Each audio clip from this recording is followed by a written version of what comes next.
Been coming to these for quite a while. Just what does it mean to see everybody come back year after year and just kind of commiserate and talk about Gamecock basketball? Yeah, Dave, I was kind of blown away when I got here that this wasn't a yearly function. They had just done the 100-year celebration or something right before I got hired, and I thought that was a yearly event, and I was told, no, we don't do that. I was like, come on, man, are you kidding me?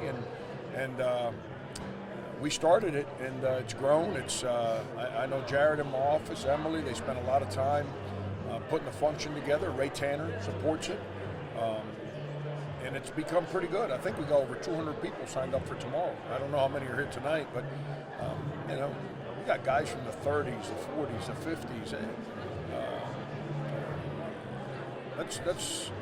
I don't want to speak for them, but I think they appreciate the fact that we bring them back every year and give them an opportunity to be around something they helped build.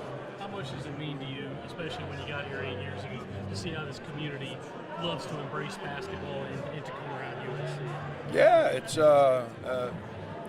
I continue to try and figure that one out because this school has its original history was in basketball. And then obviously we all know all the history and what happened.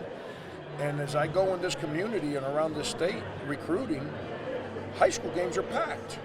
And there's a love for basketball in this community. And I just think that the more things we do, the more games we win, that we'll continue to build a stronger basketball base and excitement. But that's on us. You gotta win. Nobody wants to be around a team that loses. You gotta win. And then secondly, we gotta keep doing events like this that touch people in the community. How significant of this experience is it for the players just to be around some of the guys who have walked the same hallways as them? Well, that's one of the things that Ray Tanner's helped me do, which is create areas where former players are up. And it's not just Sindarius and PJ, guys that played 3 years ago.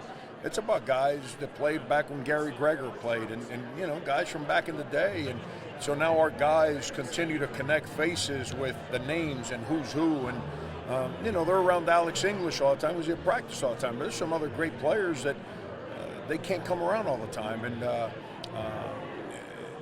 now our players are able to actually realize, like, oh, wow, that's the guy that's up on the wall. And I think that's powerful. It creates a sense of responsibility that we have a job to do to make sure that we keep building this and making it better, because those before us, they didn't get locker rooms like we have. They didn't travel like we did. They don't eat like our players ate. But because of them, we get to do it the way we do it. Frank, if I could start a little shop here, how's Justin doing? Yeah, he's doing all right. He went to New York. He'll be back, I think it's 10 a.m. tomorrow. I say New York, Jersey, to be with his family for a couple of days. Surgery was a home run from the way I was told. I don't want to give you a date because you know how that goes, but we're looking at sometime early March. There's a possibility he can play this year. Just talking to Mike about this, just without Minaya, what you saw from the other game, I know that was kind of a quick shock for the team to respond, but do you think over the last couple of days now that they're ready to handle the responsibilities they need to fill the void that Minaya leaves behind? Yeah, I hope so. I really believe that, I keep learning our team. When the Kobe Bryant thing took place, I shared with you guys that next day in practice, we were despondent. I mean, we were like unemotional, no enthusiasm. And I never connected the dots until I saw my son. And then I came back and asked them, and they were hurt by that whole experience. I have no doubt in my mind that this Monday we were really bad in practice, like really bad. And there's no doubt in my mind that our team is an emotional team. They've grown up and built a real bond amongst each other. I think when they found out Monday that Justin can't play for a while, that it impacted us in a negative way. And then not having him on the bench and around on the trip, I think that created a little bit of the void that we played with. Not just his talent and his shot making, and just his spirit wasn't with us, and I think that hurt us. We were a lot better yesterday and today. And then he'll be back with us, on the bench tomorrow. So that doesn't mean we're going to win, but I think we'll play more to the character of the team that we've built here for the last couple months and the way we've been playing. This Wildens has kind of started when you guys have had vacancies in that spot. Is that something that's going to stay, or is that going to be based on matchups who starts in that spot for Bills? Yeah, I ran practice a certain way yesterday with a certain lineup, and then I had a different lineup today. And we'll kind of sleep on it, make a decision in the morning. I kind of like Wildens coming off the bench. He, for whatever reason, plays a lot better when he comes off the bench. But but if he's got to start, he's got to, he's got to be prepared for that. He's a great kid. I know he'll do whatever we ask him to do. Is there a certain lineup you like? You said you ran one. Who are the candidates to start there? If you can kind of talk about it. Yeah, I'm not sure what I'm going to do yet. I mean, it's I don't want to go really small with three little guards and then Keyshawn at the 4. I don't want to do that. I did it some in the second half against Ole Miss, but we got our tails absolutely destroyed on the glass. I think it eliminates physicality, it eliminates shot blocking, eliminates passing. It just it eliminates our ability to not pass. We could pass to challenge passes because we're longer.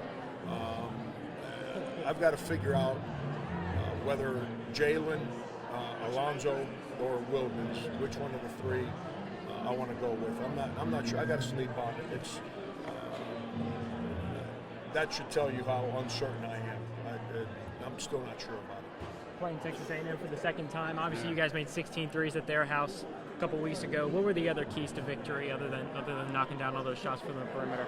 Yeah, we had to offset the discrepancy in free throws. I mean, it wasn't too long ago, I should say, but I believe we got outshot 41-8 from the free throw line.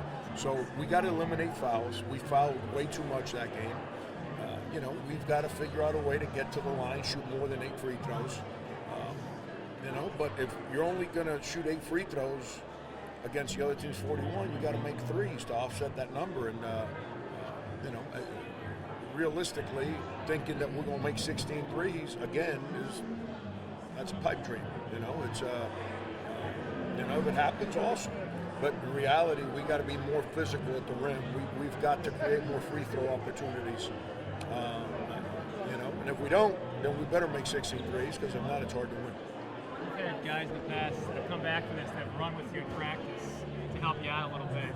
Anybody do that here this week? No. I guess All-Star Weekend didn't line up. Yeah, no, it's we Justin Mackey still comes around. I mean, he's in town, and but it just didn't work out this year. It's last couple of years we've had a couple guys come in and practice with us and really help us. Just from a competitive standpoint, but no, it didn't work out this year. And the guys that were at our practice today, they make me look young. So we'd have put them in practice. We might have had an issue, but so no. That unfortunately we couldn't connect the dots here this year.